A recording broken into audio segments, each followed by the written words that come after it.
Dive comments still pouring in this morning about that big debate last night in Iowa, and it may have been the most important one to date. The Iowa caucuses are now less than 3 weeks away.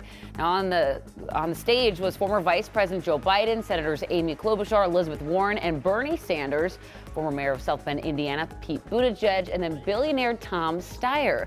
The discussion began with how each of the candidates would handle the current situation in the Middle East.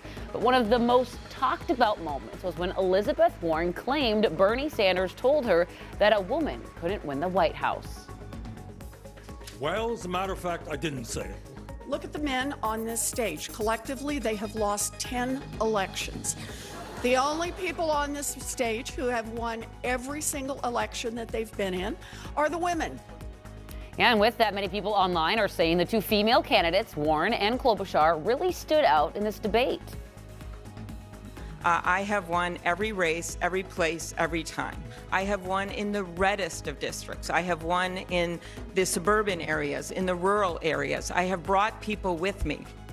Now, other candidates that were not on the debate stage but still made their mark online were former New York City Mayor Mike Bloomberg's White House campaign, actually looking for a little bit of attention with their funny tweets during the debate, like this tweet here that said, in a Bloomberg administration, there'll be no tweeting from the Oval Office, just an aggressive number of TikToks, referring to the app that all the young kids nowadays are using. And then TwitterGov tweeted this out. It's the most tweeted about Democratic candidates. Number one, Bernie Sanders, followed by Joe Biden, Elizabeth Warren, and Andrew Yang actually made it at number 4, and he wasn't even on the debate stage, followed by Pete Buttigieg, and number 6, Amy Klobuchar. Now we're going to hear more from our political reporter, John Cromer, who's actually in Iowa. He was at the debates in our next half hour here of Sunrise. Yeah.